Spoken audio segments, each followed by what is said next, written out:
Good afternoon, everybody. Welcome to the Mountaineer Locker Room Then and Now. I'm Greg Christ, along with Frank Fear, my faithful cohort. We've been here battling a number of things. We've been battling weather and technical issues as usual, and so we're doing our best to get this live stream out that we promised today. I hope everybody will enjoy this, and we've had a great time here at the Marshall County Co-op. It's located on 411th Street. Here in Moundsville, West Virginia, awesome place. Tons of visitors. I know Frank had told me earlier that this morning was absolutely overrun with people. The weather's not been too cooperative. It started pouring the rain and got cold, and the crowd thinned out a little bit. But the weather's supposed to clear a little bit here later on, so we expect the crowd to return back. And Frank is here, of course, doing a book signing for his Band of Brothers Then and Now, the book that he had written about the 1969-70 Mountaineer team. And I'm telling you now, I've read this book a couple of times, and it's a book that, it's one of those books when you start reading it, you just want to keep reading it to hear the next story, what happened next. And it's very entertaining. It's very insightful. And I've had the pleasure and the joy, really, to meet a number of folks that he talks about in the book that are in there. We have some of those guys going to be with us today. And that's really been a blessing for me to get to know these fellows and hear their stories from back then and now. And that's kind of where he came up with the name, Then and Now. And so that's been a lot of fun. And you can come on out. We'll be here for at least another hour and a half, 2 hours, as long as the internet holds up. And Frank will have his book here on display for sale if you want to come by and grab one of those for yourself or for a gift for someone. It's an awesome gift. And like I said, I've read it twice.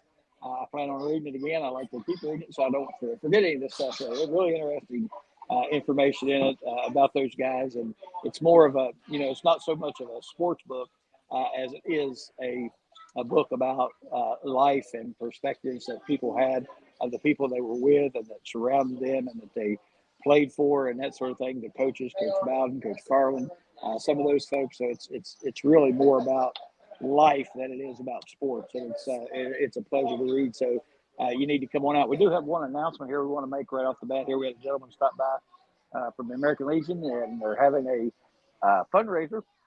It's old-fashioned sock hop, and I know Frank's he remembers going to sock hops, I'm sure, when he was in school. I think I had one of those when maybe in middle school, but I hadn't thought about a sock hop for years. But anyway, they're having an old-fashioned sock hop at the American Legion, 800 First Street in Moundsville. That sock hop is Sunday, May the 19th, 2 p.m. to when everybody's socks wear out, I guess. And then they'll close it down after that. It's open to the public. There's no charge. Has to be 21 years old. The DJ will be Johnny Z, which is 50s, 60s music and karaoke, and they offer an invitation to bring your friends. So get on down and check out the sock hop there for the American Legion and help them raise a little bit of money for their purpose and what they do, their cause. So we want to make sure we get that announcement out. Frank and I have been on the road a little bit. We went down to Wheeling last night. We're going to talk about that a little bit. Went to the coaches caravan, and we'll discuss that event and what went on there, and then some other news that's coming out of Morgantown as we speak, as a matter of fact. So with all that being said, I want to welcome into the show my other host. I hate to call him co-host. We are both the hosts, and we want to welcome Frank Fear into the show. Frank, welcome. And I know you've had a whirlwind session. Now, when Frank gets on, our noise level is going to increase a little bit. We have folks around us and interferes a little bit with his microphone, so we'll try to work through that. But Frank, welcome to the show. Yeah, I'm laughing because we actually made the air, which is fantastic, and we have a gallery here watching, so we appreciate that too. And appreciate two guys who bought the book, so I appreciate. I'm looking at them right now, so I really appreciate that. But it's always great coming back to Moundsville. We were here in September of last year, had a great crowd. In fact, I've got some photos from that event. Let me just pop them up right now. We had a great crowd. This is a sign. This is see, put us over here. There we go. I think that's going to put us over to the side. Well, I tried to at least. Best I can do. That's the crowd that was there for dinner that night. And the guy who put it all together is Dave Voithofer, who's the manager of the Marshall County Co-op, and we really appreciate Dave and his staff inviting us back and all the work they do. And Dave, his brother, here's his brother Terry on the right with his wife Kathy and the Mountaineer. They were here in last September. Dave co-captained the 1971 Mountaineers, and were just great. And we're sorry that our friend Mickey and co-host could not be here today. He's under the weather. Mickey was here back in September, and that's something we really appreciate. The other thing I was going to mention, let me scroll up here, is that this is not the first time we've done it on the road. Last time, when we put this up here, we were in Morgantown, and you can see Greg at the bottom there, New River Network. We had a blast that day, right? Yep. Greg, at Kegler's, when the book came out, it was our first tour. We had a terrific night in Charleston that you also broadcast on the New River Network, and had a great crowd at Bullock's Distillery. And that's a great product, by the way. If you're in Charleston, great whiskey and other fine products. And then we went to Morgantown the next day, and here's another shot of you with Dickie Lee and Dave Ben, the two crazy guys, with you at Kegler's. And we really had a lot of fun that day. I'll tell you, a lot of fun. Yeah, that was a good time, and we were not only visited by numerous players that are in your book, but we also enjoyed visiting with Daryl Kiley and Brian Joswiak and some of the more recent Mountaineers. Although those guys are getting old now too.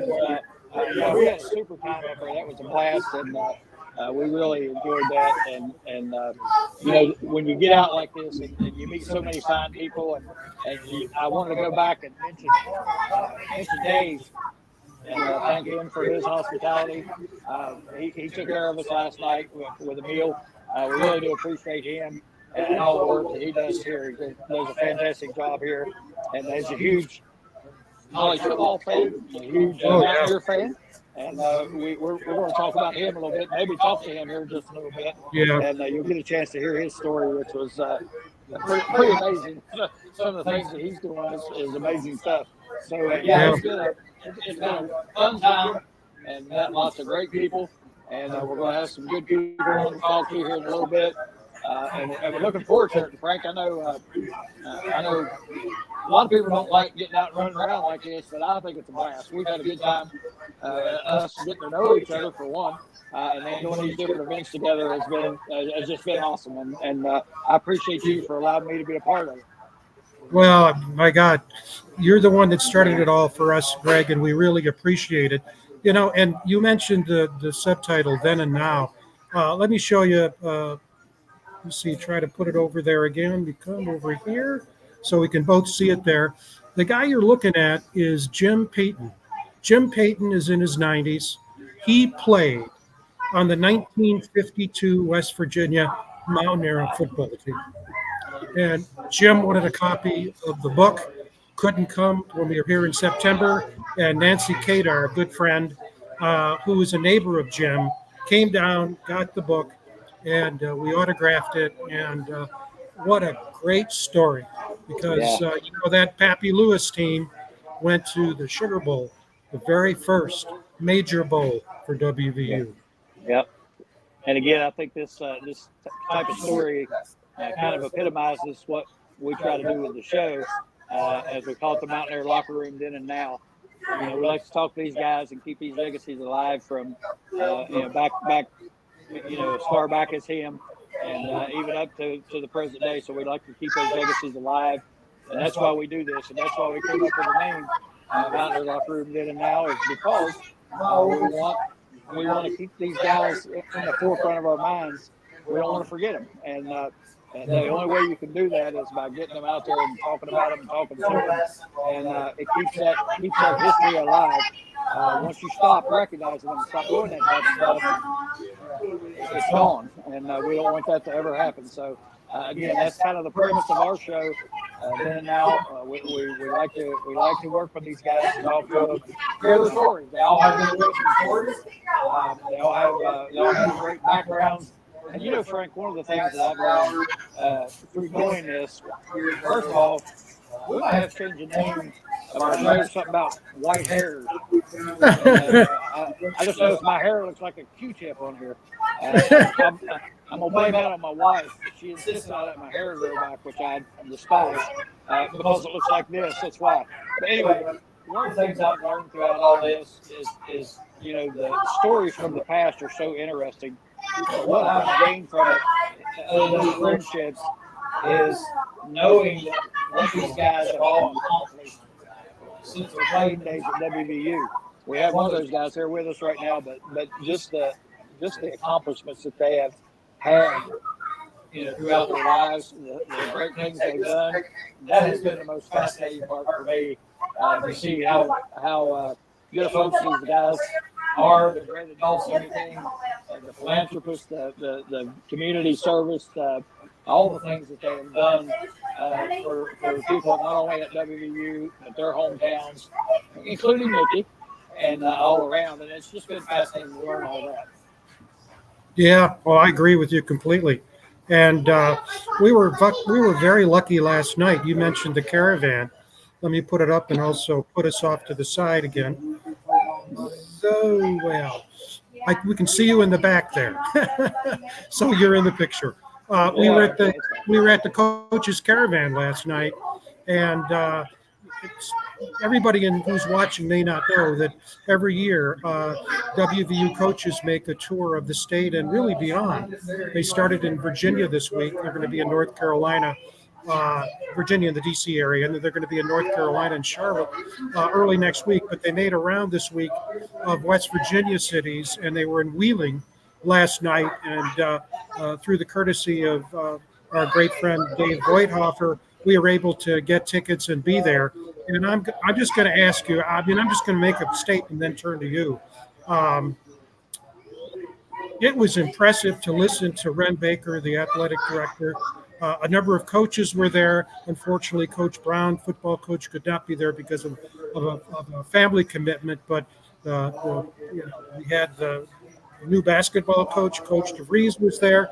The Mark Kellogg women's basketball coach was there, wrestling coach, and then a couple of guys you'll talk about from the football team. But it was just, I thought it was just unbelievable. Yeah, one of the things, I talked to my brother last night when I got home. He was asking me how the event was, and I said, one of the things that stood out to me was listening to Ren Baker.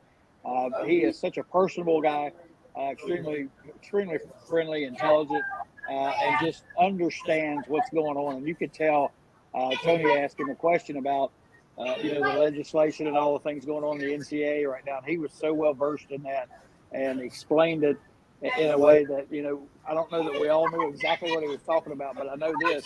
It makes you feel confident to know that he's in charge of WVU athletics, because I feel like we're going to be okay. No matter what happens in all this mess that's going on right now in the NCAA, all the coaching from other conferences and all that sort of thing. I think he instills a lot of confidence in people that he's going to do the right thing, and he's on top of it and knows what's going on. And he just made announced last night that he just signed a 2-year extension on his contract, which I think makes a lot of people happy. I know there were rumors about maybe he was going to go to Missouri, and of course he squelched those. And I think his name's going to pop up on a lot of job searches because he's doing a great job at WVU so far. So listening to him was encouraging. And again, such a personable guy. He came around everybody's table, talked to everybody, basically individually. He did that during the first hours of the event, and then answered questions from Tony. And like I said, when you listen to his answers and listen to him talk, it makes you feel confident that WVU's in good hands. Absolutely. And the Tony you're referring to is Tony Caridi, the voice of the Mountaineers. And, the thing that struck me, and I've said this on air, we've both been around college athletics for a very long time. I can't remember a time when I've seen a lineup of people who were fundamentally solid people as well as very good coaches and very good in their task. I mean, Tony facilitated that last night, and it was like a knife through butter. He's so good Yep. at being able to bring out things, and the coaches were extremely articulate. And the thing that struck me about Ren Baker, and also with Coach Brown, if you watch his weekly press conferences, I've mentioned this before, but with Ren Baker, he has a solid philosophy that fits higher education, that fits collegiate athletics, and he knows where he's going. So, I mean, he's a rare blend of people who, a person who is both a good visionary leader as well as a good manager. You couldn't help but leave that place last night. There were about maybe 7,500 people in the crowd, really with a lot of confidence and also a lot of pride in where Mountaineer sports is coming from and where it's going. And I see that Joey Foster, who is the executive producer of this network, is going to join us in a few seconds. If you haven't seen it yet, Joey had a sit down with Coach Brown that you can watch the voice of college football as well as the voice of West Virginia football. And let me turn to you again for your thoughts about the carousel. Then we'll bring Joey in.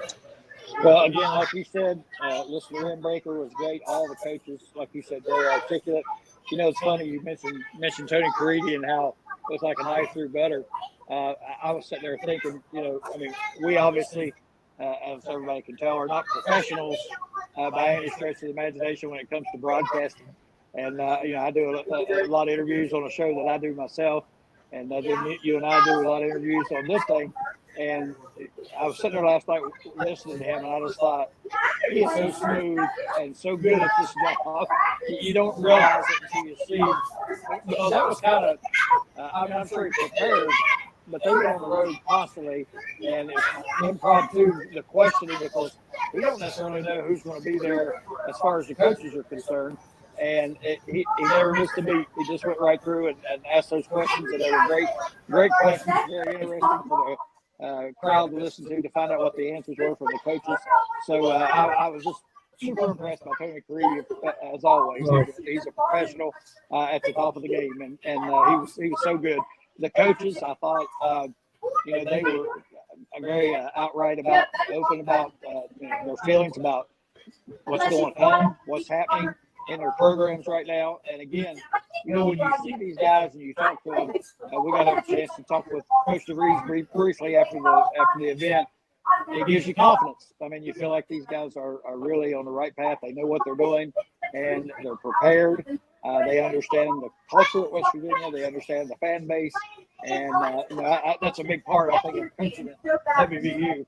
And you just feel confident in what's coming, because when you talk to those guys, they know what's happening. They got it going on. Yeah. And you know, another thing, Frank, I like to say, they're not young guys. You know, they're not 25, 30-year-old guys, but they're young enough to still understand and adapt to this system, the NIL, the transfer portal. You know, they probably understand that a lot better than older coaches do, because older coaches, for the most part, have been so resistant to it. They have come in and they have dealt with it from the beginning. So I think they know how to handle all that a little bit better. They understand it a little bit better. They know how it all works. Same with Ren Baker. I think Ren Baker is young enough that he has a good grasp on it. You know, I've looked at it, thought about it, and I'm like every other old fan. I'm like, pay him the money. You know, pay him the money. That's all that matters. And that's not all there is to it.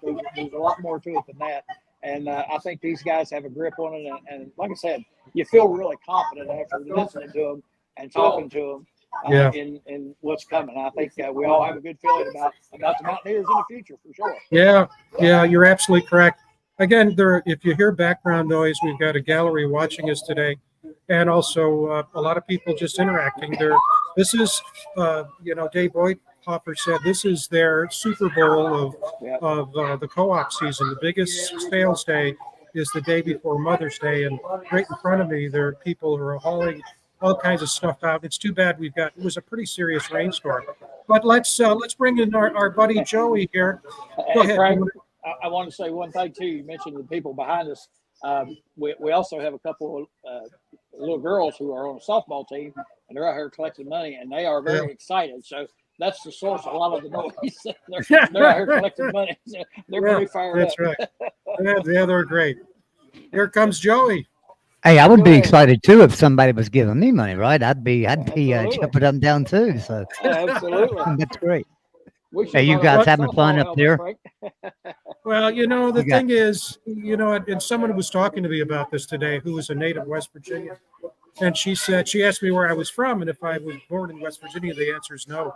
And I said, but, for Kathy Thier and myself, it's really my wife. It just never leaves you.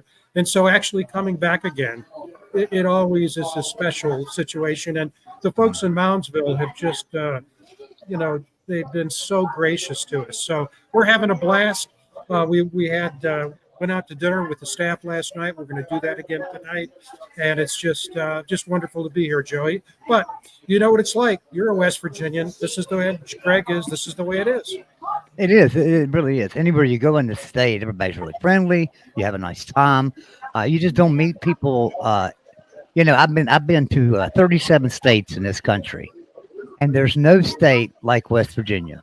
There really isn't.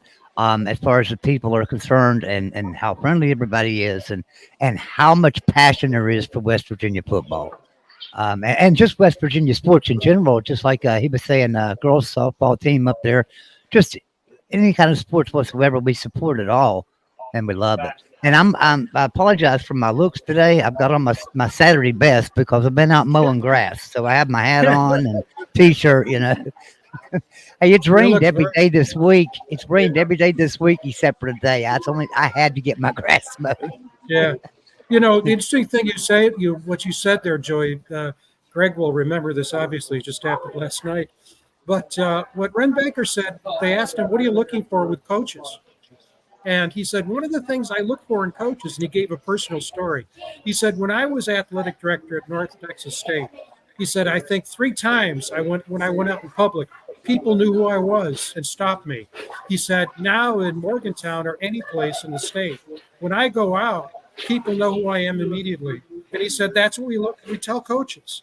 If you come and coach at WVU, you've got to be prepared to be a public figure and for people to basically view you as an icon. And he said, not every coach is comfortable with that.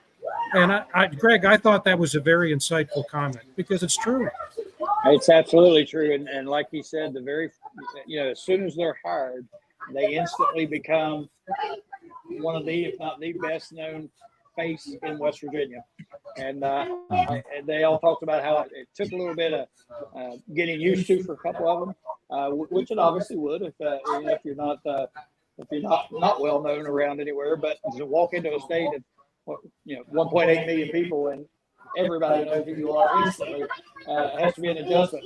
But they also talked about, and all of them talked about this, and that was how passionate West Virginia fans are. They picked up on that immediately, how supportive West Virginia fans are, and they all recognize that. And I think that's really important. Again, they talk about culture and all the things that go with that, and history and fan bases and that sort of thing. And like I said, I just feel like they have a really good grip on what they're facing, and I think they're prepared. And again, it makes you feel really confident in what's coming. Well, look at this, Greg. Yep. Look at this. This is that's your. Yeah, is he your son, your cousin, your brother? Is that Brian? Is that Brian Christ with another? You're not, right? No, I don't think that's Brian, but no, I am no kin to Jackson Christ. We did notice that name, though. You don't, out of certain areas, you don't hear that name a lot, but yeah, I don't think I'm any relation. I don't believe. So you're not going to get any share of that nil money. Oh, nope, boy. I'll tell you. It's so, crazy. It's I'm not going to be able to stay on with you, but maybe about 5 more minutes here. I just want to say, I know you talked about the Neil Brown interview. Have y'all had a chance to go watch that yet? Yeah. Yes, we both watched it. Yeah, there's some pretty neat little stuff in that interview, and I wanted everybody to go back and listen from like 10 minutes and 45 seconds to about 11 minutes, and we're about 11:01. Just like a minute and a half, 2 minute segment there. Listen and see if you pick up anything on what the coach says.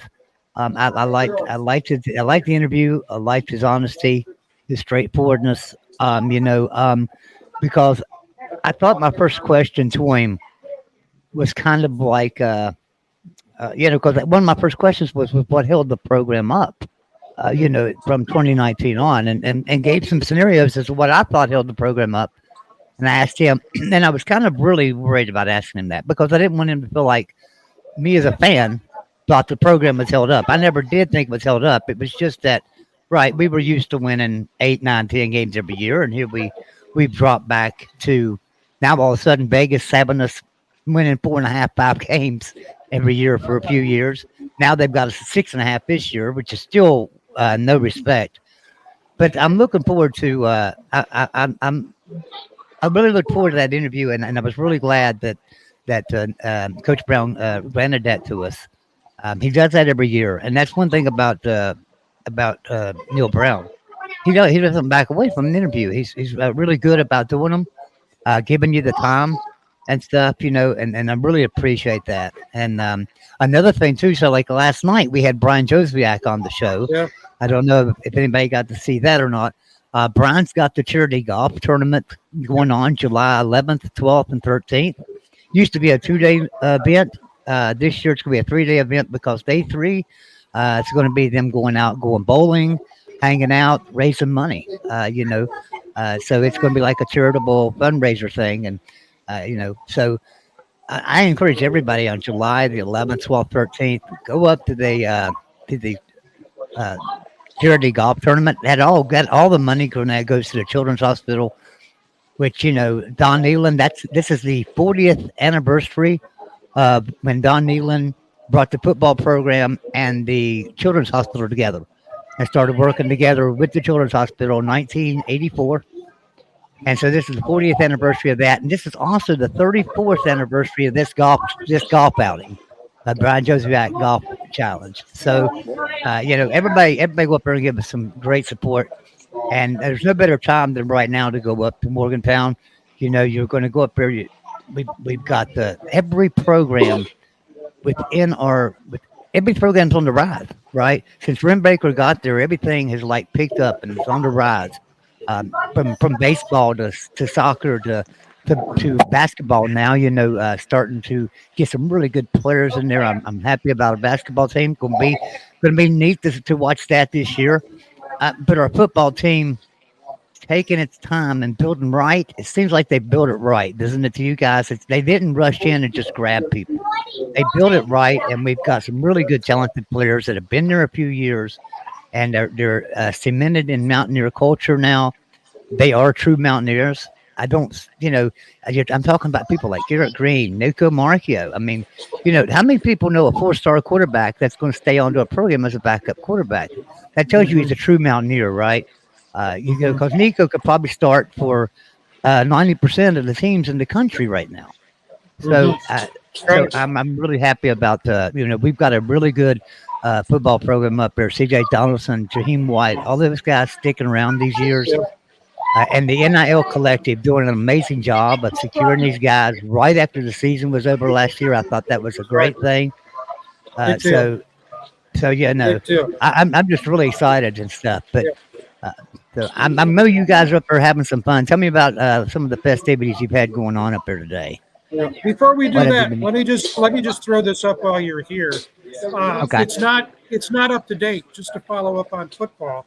This is as of a couple of days ago, because it was just announced that Mountaineers have signed 2 more guys.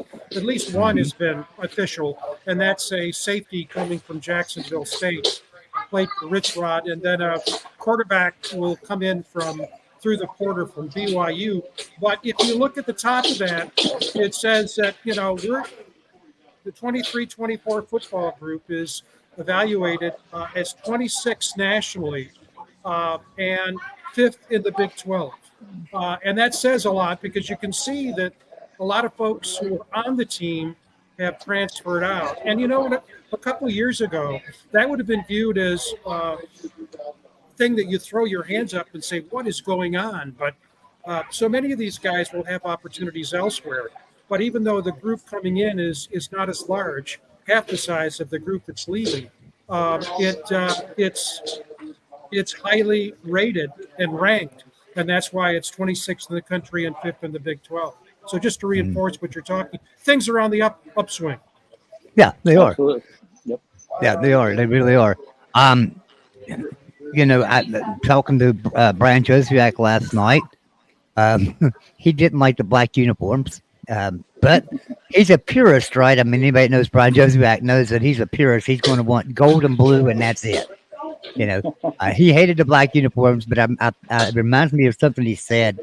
He said last night. He said he used to. I don't want to cuss, so I'm not going to say what he said. But he said he used to hate it. I'll just say use the word hate. He used to hate it when Dana Holgerson would wear a black shirt on the sidelines. He said he wanted to go down there and just grab him by the throat and tell him our colors are gold and blue.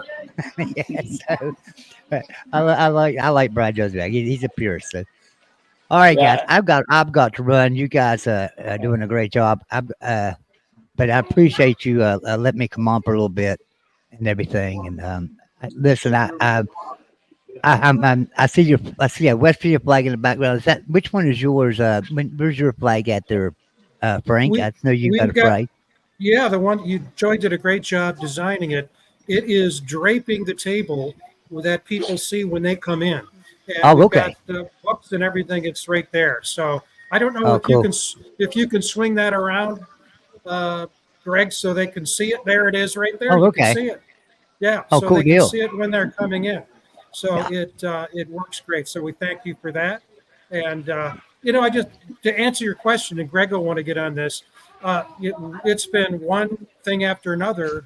Once we hit the city of Moundsville, and so highlight last night was clearly going to the coaches' caravan. It was great, but we're enjoying today. Yeah, I didn't get to go to the coaches' caravan when they came to Beckley to Glade Springs. I didn't get to go out there, and I really wanted to do that. So, I'm kind of envious that you guys got to be up there for that last night, but that's great that you guys did get to be up there for that and enjoy that. I guess you probably got to meet Coach DeBreeze. First thoughts on Coach DeBreeze. I'm anxious to hear that. I told Frank earlier, I said, but we got a chance to talk to him a little bit after the event was over, and I had him sign some stuff for a fundraiser we're doing, and very personable, very bright, and just I think just listening to him talk when Tony was asking him questions, again, it just instills confidence in you when you hear these guys talking about their philosophies and the players that are coming in, the culture they want to build and all that. It really gives you confidence in this coaching staff. And I think, Frank and I have talked about this numerous times. We feel like we're in some pretty good hands right now. Yeah, I think so too. Yeah. All right, guys, I've got to run, Frank. I apologize, but I do have another commitment, and I really got to go. But you guys doing a great job. Appreciate you up here, and everyone have a great day. See you later. Great. All right, Joey. Joey, thanks for taking the time, and we appreciate everything you do, buddy. Absolutely. Right, thank you. Yeah, Right, very bye-bye, good. Joey. Well, I'll tell you what, Greg, you can't see it, but we've got Charlie Fisher, who played on the Band of Brothers, right in the back room. And Charlie, I think you can hear me. That we've got Bob Zatelli here. So what I'm going to do is let me bring Charlie in, Greg, and then we'll round up Bob, have him sit where I am, and then you can fashion, as you always do, a great interview of these two very special people. Now this There he is. Hello, folks. It's Charlie Fisher guy you mentioned. Now who's he again? Oh, I see him there. I see him on TV all the time. He's an actor, isn't he? I like the kid Charlie. Charlie, it's good to see you, buddy. How you doing? Hello, Frank. I'm doing great. Frank and Bob are switching places right now, so we'll give Bob a chance to get seated in there. And Charlie, where are you at? You in Florida? Come again? Are you in Florida? I am. Okay. I'm guessing the weather is probably a little better there than what it is here. Well, it's hotter than blue blades. The summertime is in. Like about 90 degrees on high humidity. Wow. Wow. What is it, Bob? Here about 55 and cloudy and windy. Well, nobody seems to be happy with where they're at. That's right. It doesn't matter. That's why you don't worry about it. I come in wearing just a polo shirt, but I got the sweatshirt out real quick. So Bob Zatelli has joined us as well. And for you folks that don't know, these guys were part of this Mountaineer football team back in 1969, 70, that era. And the book, Frank has produced, both of them are in that book. And I explained earlier when the show opened up, what a joy it's been for me, not only just to read the book, but to actually get to know some of you guys personally. That's been a real blessing in my life. And I thoroughly enjoyed getting to know you guys and always love talking to you. Bob is here in person. Came down from up around the Pittsburgh area. And again, both these guys are in the book. You can read the book and hear their stories. Bob, Charlie, appreciate both of you being here. And I'll try to guide this so we don't talk over each other. And I'll try to shut up and let you all talk. Bob, we'll start with you. I want to get your reflections on your time at WVU, and then what this book, the book that Frank has written, what that means.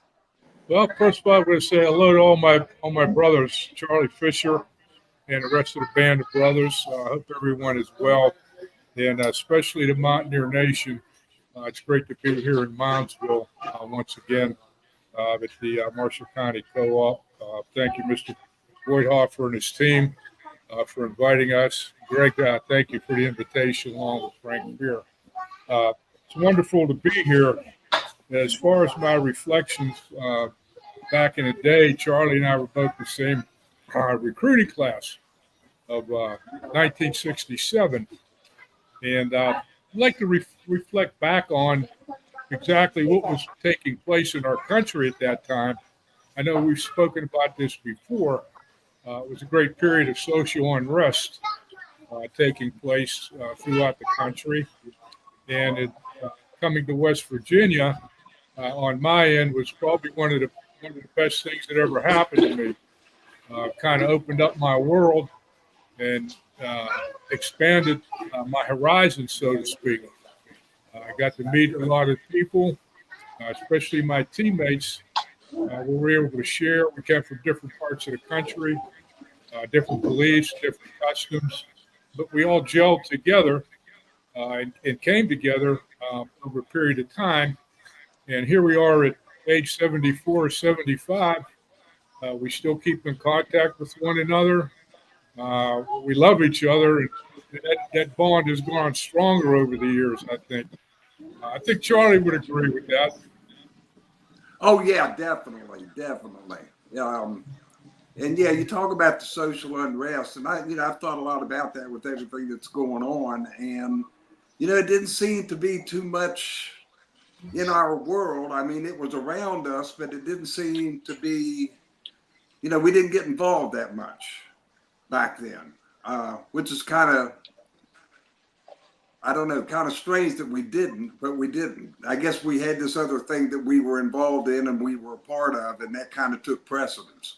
Plus, I don't know if the coaches would have let us get out there and demonstrate and do any of that craziness. But we did come together from different places, different personalities, mm-hmm. And we gelled, and it was great. Thank you, Coach, for having us on. Absolutely. Bob mentioned something that stuck with me when he talked about people coming from all these different places and having different culture, different ideas, different skin colors, all that. One of the things that struck me about this book is you just feel the human element of it so much, and your guys' togetherness so much, and like you said, that's grown through the years. But that stood out to me in reading this book about you guys, is that you all just became, I mean, all these different pieces just fit together like a glove, and you just became one big family, and that's continued. And I think that's one of the striking things about it. That's why I say it's not a book about football as much as it is a book about life and relationships and personalities and all those types of things. And now I'll get your all's thoughts on that. Bob, you go first, so we don't walk on each other again. I said, I can remember one of the kind of a pep talk trying to bring us all together, and I can remember Coach Bodden calling everybody together after Coach Carlin had left, and sitting there in a meeting room underneath the old Mountaineer field, and he was talking to us about how important it was for senior leadership and going from point A to point B. And the conversation was more or less, how do you get to the other side of the river? Okay, you could swim across, okay, but he said the easiest way is when we all get in a boat and we row the boat together to get on the other side. So kind of use that analogy of what it was going to take for us to come together in order to get to the other side of the riverbank. And I think we all rowed the boat the best that we could. As long and as hard as we had to. And to us, that was winter conditioning, spring ball, going to class and doing the right thing, making your grade, and all those things that you're supposed to do in order to have a successful program. And I think Charlie would agree with this. When we got on campus, it was a transition period where each recruiting class comes in. It's like building a house and putting a layer of brick until you get to the second floor. But our group, we kind of looked at ourselves as a foundation for other teams to build upon. And sometimes that gets lost over time. So we say, well, we were the building blocks. We always said we like to be thought of as the building blocks for other programs and other coaches and other players to build upon and make the program even stronger and better. So hopefully Coach Brian and the players get all together again and get off pretty good when it comes into fall camp. Charlie, it's really good to see you, man. I didn't recognize you with that new coif you have going on there. Yeah, I finally got a cut. Just talking a little bit about what Bob was conveying. Yeah, we were kind of the building blocks on there. I mean, the class that was in front of us, they set a pretty good standard. But I think the one thing, when I reflect back of my sophomore, junior, and senior years and the players that I played with, my teammates, and all of these different personalities coming from all these different cultures, the one thing that we didn't really have is we never had any great big egos on that squad.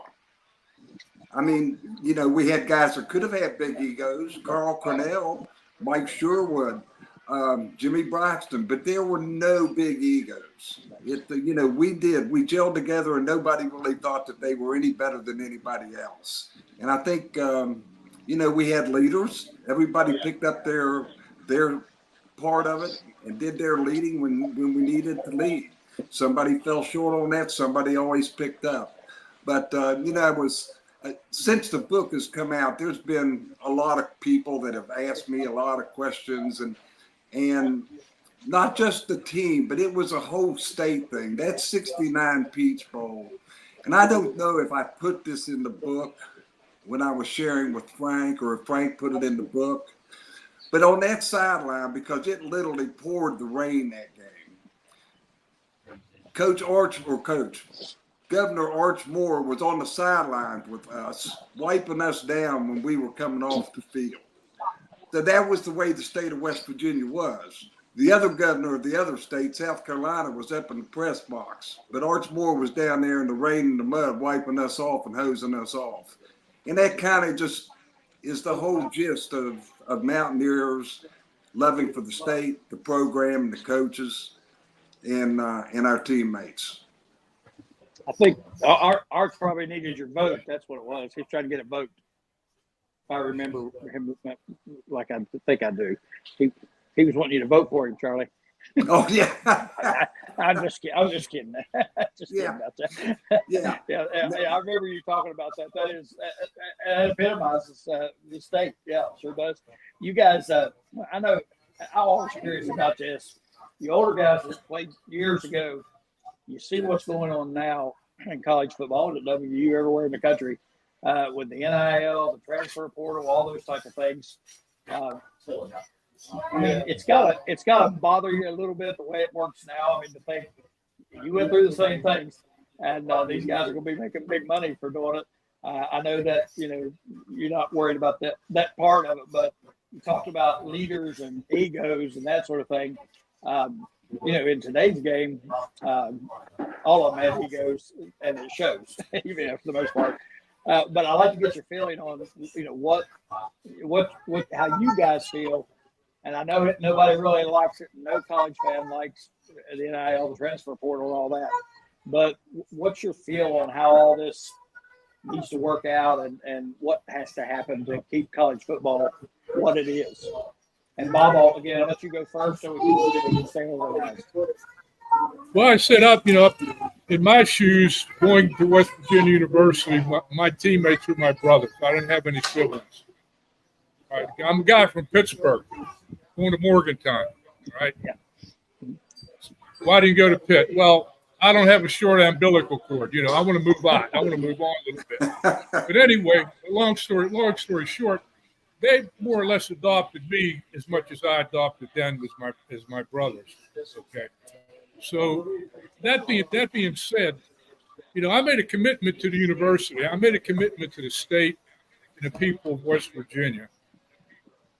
The fans that we play for, the state of West Virginia. Okay. They also adopted me the same way I adopted that state. And I love the state. So the thought never crossed my mind, even though when things were getting down and dirty and hard and the challenge of transfer. Could I? Yeah. Did I want to? No. Because my teammates were counting on me and I was counting on them. So that bond, no one can break that on my end. Did we lose a couple guys here and there? Yeah, we did, for whatever the reason was. But the majority of us stayed and saw it through. To be able to go to a bowl game, be able to practice together, room together, travel together, go to study hall together, and all those things that brought us together. Today, it's a different ball game. Do I blame the players? Not one bit. Coaches come and go. Okay, players come and go. The university's there. The program's going to go on whether they're there or not. So they have an opportunity. They're going to knock down some nice money as long as they're making a grade and keeping their nose clean. I don't blame the kids because the NCAA created this. And all the universities did was to take advantage of it, take advantage of the kids in a way that they aren't. As far as the trade-off, us playing ball, scholarship, okay, is a price to be paid for the education that we receive. Today, different ball game. And I don't blame the kids at all. I don't blame the players one bit for what's going on. Now, question I have is, how committed are you to that program when you first signed that scholarship? How committed are you? So maybe the way that society is today, economically, some of the kids are really taking advantage of it, and it may help their families in a way or two. So it remains to be seen how it's going to play out. They're going to rely on what the guys in D.C. to make a decision on, are they going to continue with the NIL or not? So, I hope they get things back on track because it's a little different than we're accustomed to. I'll let Charlie talk on that one. Well, I don't know. I'm just glad that I played college football when I played it. That I'm not going through what these guys are going through. I mean, it's money, the portal, the whole thing. And I don't know if either of you all seen that interview with coach from Alabama. God, I can't even think of his name right now. Saban, Coach Saban. Yeah, but where he was talking about, having the recruits at his house, and his wife came up to him after it was all over and done with and said, why are we still doing this? The boys don't care about football anymore. They don't care about getting better. They're only asking questions about the money. So like I said, it was a lot more simple times when we played. I enjoyed it. We played for the team. It wasn't for ourselves. And I think that's the key word there. We played for the team, for the university, for the people of West Virginia, and it wasn't just about us as individuals. Yeah, that you mentioned Coach Saban, and I think it's what I talked about from the caravan last night. It seems like these coaches that we have up there now, they're not young guys, but they're not old guys either, and they seem to have a better grasp on the NIL, the transfer portal. I know Ren Baker talked last night about how back when you guys played, you got a scholarship for a college education, which is extremely valuable. And he said it's still extremely valuable, but in the whole scheme of everything, it's dropped down in value just a little bit because of all the other money that's out there flying around. And it just felt like they had a better grasp on how to deal with the NIL, how to deal with the transfer portal. So it makes you feel confident that they're going to get it right. And I'll say this, if you sit and you wait on the NCAA to solve the problem, we're going to be waiting a long time because they can't solve anything. And I said that, the number of court cases they lose, I told Frank last night that the NCAA attorneys must feel like Edgar Berger, who played on Ironside. He was a lawyer that Ironside's always beat up on in the Ironside show. And I said, that's what the NCAA must feel like because they never win. And the reason they never win is because they don't do things right. So I think sitting around waiting on them to fix it is worrisome. But I think here in the last year or so, a lot of the universities have taken the lead on this to try and figure out what to do. And, I know the athletes are bigger and stronger and all that stuff now, but I'm not sure the game is better than what it was back when you guys played. I feel like it was so much more fun to watch. Because you knew why everybody was there. They were there because they wanted to be there. Now you watch, you're like, that guy's getting paid $100,000 a year. That's why he's here, So it's just not the same feeling anymore. And I think that's bad for college sports in general. The way the fans all of them feel about it. And there was a discussion too about, and I'll get your guys' viewpoints on this. I talked to Frank about this a month or so ago. We were talking about some solutions to this NIL and the transfer portal and all this money. And one of the things I suggested and thought would be a good idea, now people are talking about this, not that I came up with the idea, but I had thought about it, regionalizing these universities into divisions, just like in the NFL.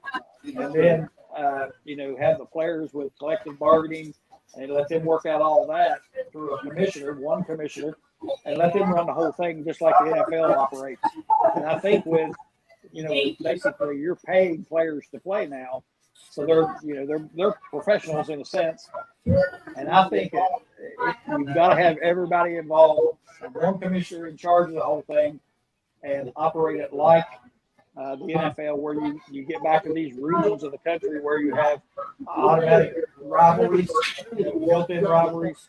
West Virginia Tech, Pitt, Penn State, whoever in the East, they showed the divisions. I don't know if that's the answer or not, but as you guys watch the game and you see the developments of what's happening with all this realignment and these conferences shifting around, what do you think the answer is to make it so it's going to be okay? Because right now it's like a wild, wild west. It's just whoever has the most money, that's who gets the best players. And I don't think it can sustain itself like that.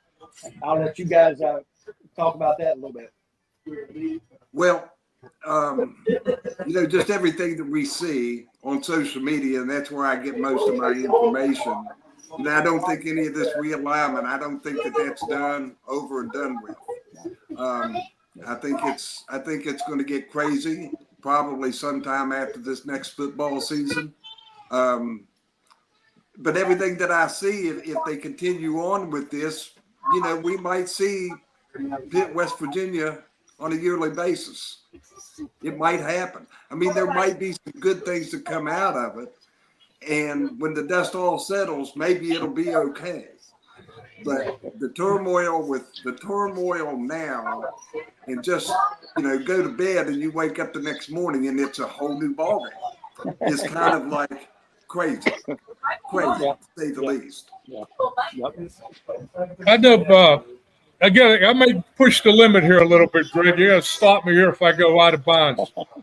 About 2 months ago, I got a call from my high school coach. He was 87 years old. He passed. But before he passed, I had a chance to sit with him and have a coffee. And we were talking about what we're discussing right now. And I asked him what he thought about it. In his own way, he was quiet for a moment or two. He said, "Hey, Bobby, if you're going to prostitute yourself, you might as well go to the highest bidder." Okay? So here we are. Players, He's ready. coaches, teams, universities, they're going to the highest bidder. So I hope it plays out like Charlie said. Maybe all the dust will settle and we'll get into a regional kind of thing like we probably should have did when they wanted to do with the all Eastern Conference way back when.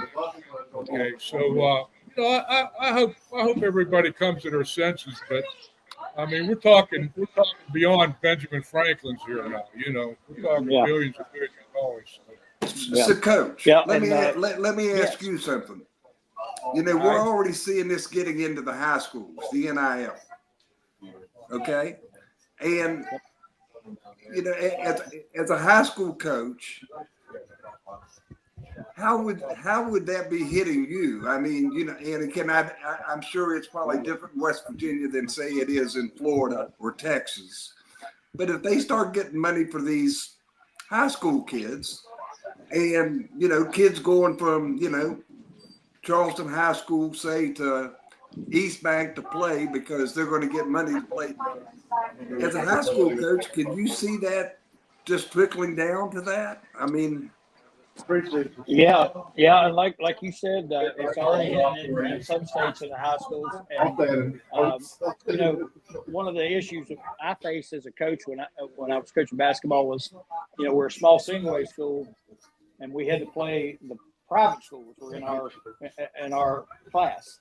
And, we always felt like it was unfair because they basically could bring kids into their school to give them an education, and they recruit them in. And we were facing kind of the same thing because they had the money to bring those people in, and then we had to compete against them with what we had. Whatever we got, that's who we danced with. And but I can see it coming down, and I can see, like in West Virginia, a big disparity. Because you have places like where I coached in Hyco, which is out in the middle of nowhere, no businesses, no anything like that, as opposed to a school in Charleston, for example, where there could be a lot of money available.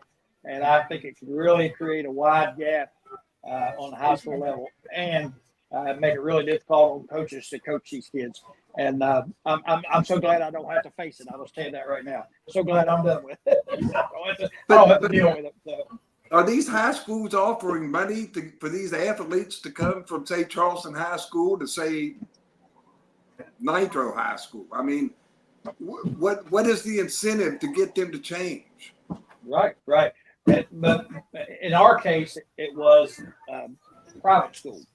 So they got a private school education, but they had to pay tuition just like you do in college. So they would bring them in, and they said they didn't do this, but they obviously did. They would take care of their tuition if they wanted to come to the private school.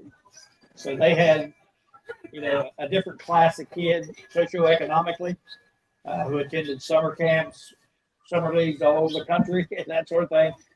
Very good athletes. I always said it was odd that they said they didn't recruit kids, but that 5 really good basketball players would show up every year at that school. It was kind of odd. So that was the kind of issue we faced. But when the money comes into it, I think what you're saying, you're going to see this battle. I don't think it's going to matter what school it is. Just like in college, I think it's going to matter who has the most money, and it would destroy high school athletics. I think it would just wipe it out. But I'm an old guy, so that's the way I feel. But who knows? A lot of changes are coming. I do know that. Listen, guys, we've got Steve waiting on us to get on the air. He's real busy, got a lot of stuff going on, and he's wanting to go ahead and get on and get his interview out of the way, which most people usually are. They just want to get on here and get it done and be done with it. I can sit and talk to you guys all day about sports and life and everything else because I enjoy you all so much. I appreciate both of you, Bob and Charlie both. I appreciate you more than you know. I love you guys, and again, I see Frank going off to get him, so I got a chance to ask one. Here it comes. This book, I know it's not a New York #1 bestseller, but has it changed your life any at all where you have people more inquiring about what went on back then? Go ahead, Charlie. I'm sorry, I didn't get the last part of that. I was just curious to know about the book that Frank wrote, how it has impacted you as far as people inquiring about your playing days and that sort of thing. Has it changed your life any at all? Oh no, my kids have really enjoyed it.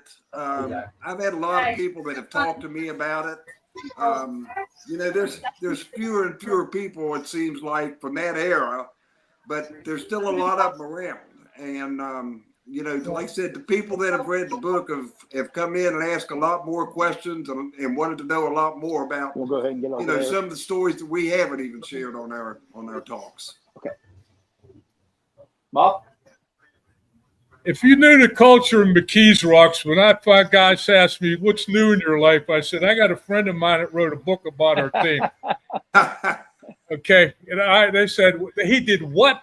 I said, he wrote a book about our college team, about my brothers that I played ball with. I said, man, what is that guy drinking or smoking? I mean, he's going to write a book about you guys. But he did. I said, he did.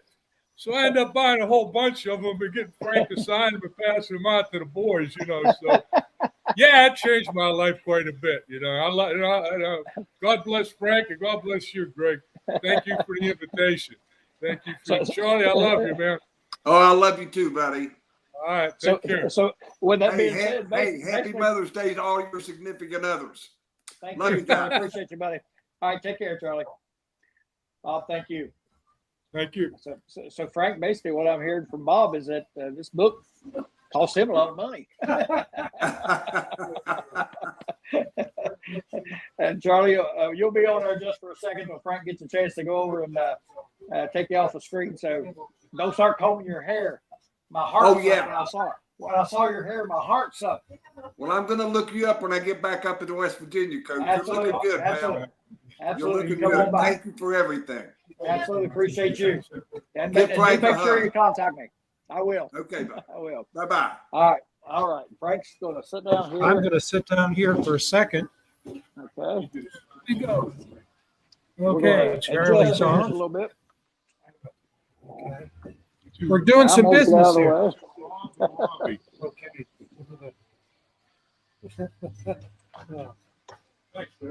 Thank you. Appreciate you. Robin. IE? ROBBIE. All right. I'm going to move over here and Okay, let's do put this. this camera right in front of him. This is, Get it set up. we had to do a book signing as we were doing this, Can you see but it? You yeah, get it adjusted there. what we're going to do is I'm going to jump over here with this. This is There on you go. location, everybody. And so we're so pleased to have Dave. Well, you're going to do it that way. Okay, he's here. I can stay right here. And Greg was going to leave us for a second. I tell you what, we're here anytime anything gets done. It's because someone has an idea. May work with other people, and Dave Voithofer certainly does that. But we're Thank here you. because of this guy. Always fun, man. This guy. Always Yeah, enjoy you guys. Always So- enjoy y'all. We got some back noise here. Anyway, Hey, that's what we like. okay. Easy on us. Hey guys, we got some back noise. Where are they? Oh, okay. He may still have his in. Okay. Well, the person it's not Greg Christ, it's Dave Voithofer, and we wanted to make sure that we had a chance to spend some time with him because you have done just a terrific job, and we all appreciate it here at the Co-op. It's a wonderful place, but you got the idea of inviting us here because of the conversation you had with your brother Terry, and we talked about Terry earlier. So I'll turn it to you. How this whole idea came about. Oh, wow. It was 1 year ago. Brother Terry Voithofer from the villages in Florida sent me a book, your book, Frank, and there was a little post-it note in it.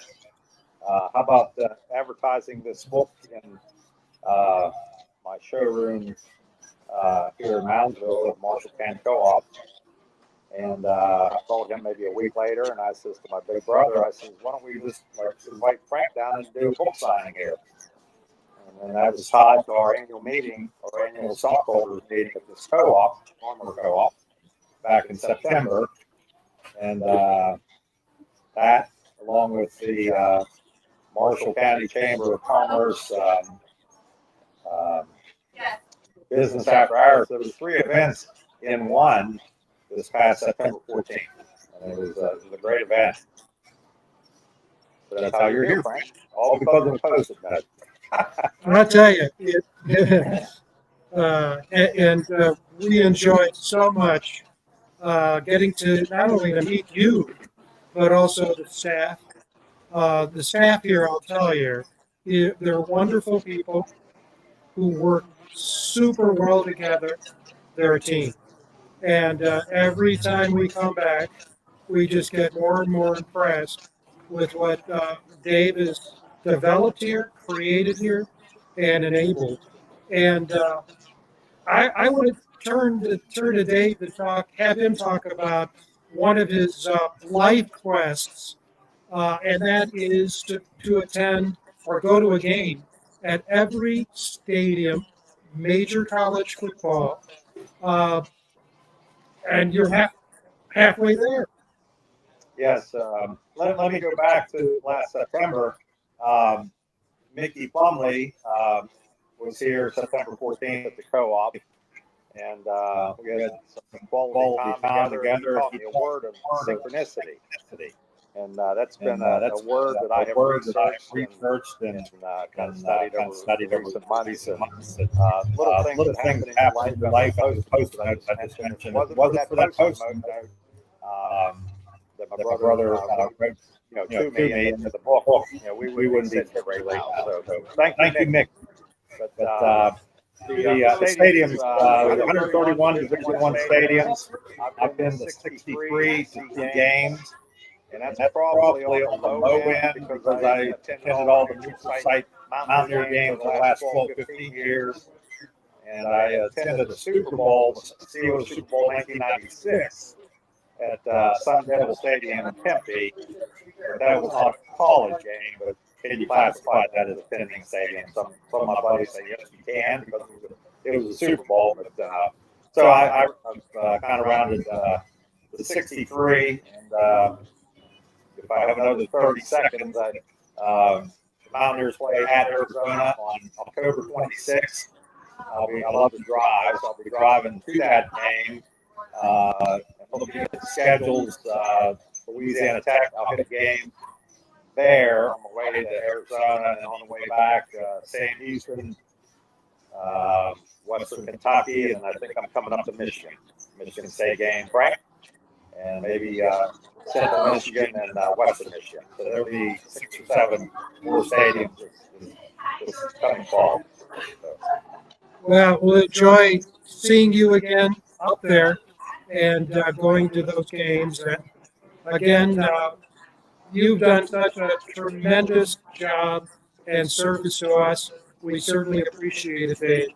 Thank you so much. Yes, sir. And the employee group here is second to none, and just great job from my crew, and much appreciation. So. been very successful. Very good. Thank We'll you. see you tonight, buddy. Okay, thank you. Take care. You know, while Greg was on the line earlier with talking with Charlie and also with Bob, there were Appreciate it. Thank you. a number of questions that came in, and I want to put them up now because I wasn't able to control here. And we can answer these. From Antoine Johnson, question, West Virginia's recruiting. I think it's a viable strategy for schools that are not too heavy in the kneel game to try to recruit after lower schools that may have great talent. What do you think? I think that's correct, but I'm not sure it applies to West Virginia. Greg, when you are situated, you may want to answer this too. Because one of the things that we've noticed over the last couple of years is that Country Roads Trust, which is the mill operation in West Virginia, is ranked in the top 15. So I don't think that West Virginia will ever be able to compete in a financial way with the Ohio States, the Texases, the Michigans. But it is doing extremely well. And that is enabling, and it was brought up last night at the coaches' caravan. It's allowed West Virginia to retain players that they otherwise might not have and to recruit players that they might not have otherwise have had. So I think the question is really good, Antoine, if we're talking about West Virginia, maybe 2021, 22. But I think that it does have significant impact and influence on how West Virginia is doing now. What's your take on that, Craig?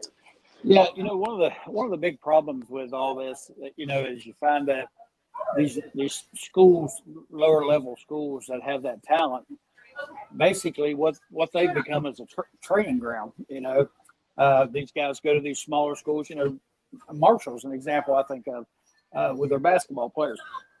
They get somebody there, they coach them for 2 or 3 years, they improve, they get so much better, and then the bigger school come in and plucks them out because of the money, you know.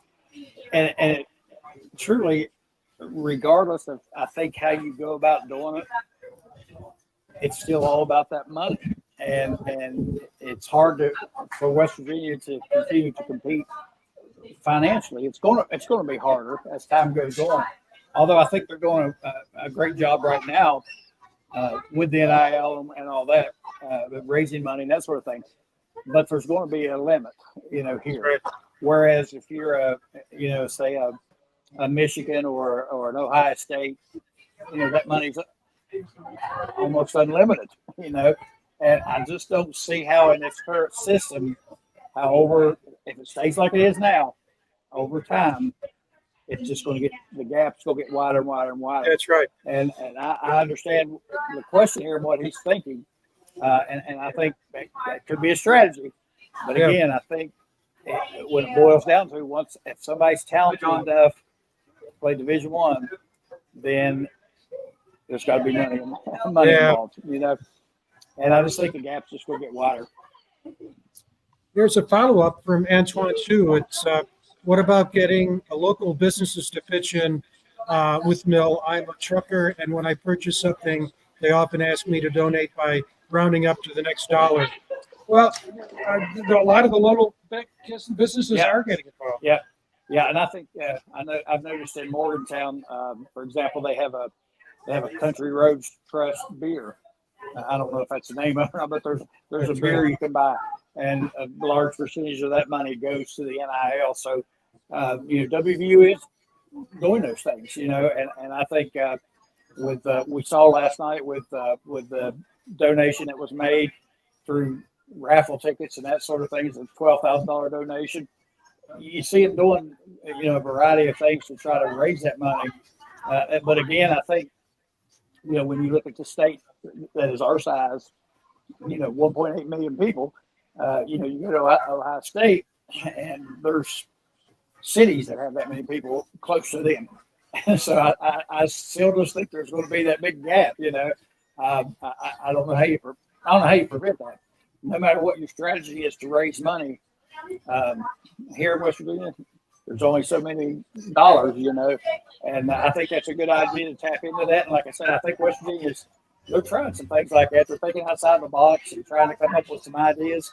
They're doing that, and so far they're doing well. But I still believe if it continues under this present system, that gap is just got to get wider. I just don't see how it can not. Yeah, that's why we were saying earlier, we need this super league model with an executive director, a commissioner, and to regionalize the game and bring some sanity into it. Because it's unsustainable. Well, I'll tell you what, I'm looking at my watch here, and it's 3:15. We don't have any guests left in the queue. Nope. And we've enjoyed this. It's always good seeing Greg in person. We don't get enough of that, even though we see each other virtually every week. And so this has been a lot of fun. And geez. Well, Frank, like I said, and I've told many people this, the fun thing about doing some of the stuff we do is the fact that you get to know people. And, I got hooked up with you through Mark Parsons a few years ago. And your book and all that has led to relationships with a lot of different people that I never dreamed I would know or talk to. And you are included at the top of that list. It's been so nice to get to know you better and better and better. And your wife, and happy Mother's Day to her. And we've had a blast running around and doing some different things, getting to talk to a lot of neat people, and so it's been a lot of fun. And I really enjoyed it. I really appreciate you, kind of organizing all these things, and you make it easy on me. I just show up and talk. It's not a hard thing to do. Well, we have different roles, and no, it's a joy for me. And yes, it's Mother's Day. Jody, Chris, Kathy Fear, we wish you our lives wouldn't be the same without you, and we appreciate you. And I'm going to turn it over to you to take us home. Then we'll see everybody again on Wednesday at 7, our regular time. There you go. We appreciate everybody joining us here from the Marshall County Co-op. Frank has had his books here, and he sold a few books here since I've been here. It's done pretty well. Great event here. Great people here. We've met a ton of fine folks, and we've been treated so fine. It's been wonderful. We've had a wonderful time, and we appreciate our guests coming on and talking to us. That always makes it more fun for us. And we got another question here. I always got to put my glasses on so I can see it. Well, it's actually a nice statement. Yeah. Again, from Antoine. We appreciate, Antoine, you tuning in today. Yep. He's talking about coming up with creative ways to help these schools like West Virginia be able to stay competitive. And that's a great point. And we hope that everybody has those feelings and it works with all this to help that make it possible. Because you want to have Michigan, Ohio State, Notre Dame, but if you don't have West Virginia, Virginia Tech, those type of teams, college football is not going to be the same. And I think we've got to keep everybody relevant, and it's got to be a level playing field, and as level as can be. and I think I appreciate Antoine's input there because he's right. They got to come up with creative ways to raise money and stay relevant in the game. And I feel pretty confident with West Virginia right now where we're at, and I think you hope that in the future the NCAA or whoever gets all this worked out to where it does even out. And I think they know too that you've got to have a level playing field. It has to be fair for everybody. And if it's not, you're going to lose fans. And I know they've got to know that. So hopefully they will. Anyway, that's going to wrap it up here from the Marshall County Co-op or the Mountaineer Locker Room did it now. Again, we appreciate everybody for tuning in. We appreciate all of our guests for stopping by and talking to us for a little bit, making the show what it is. Frank, I appreciate you for putting all this together and getting us up here. It's been a fun time. We will be back with you on Wednesday night. Mountaineer Locker Room then and now. You can tune in on YouTube. Give us a like and subscribe. That helps us keep doing this kind of stuff. We again thank everyone involved in all this at the Marshall County Co-op and everyone out there who tunes in and supports us. And we look forward to seeing you Wednesday night. So with that, we will say good afternoon, everybody. Take care.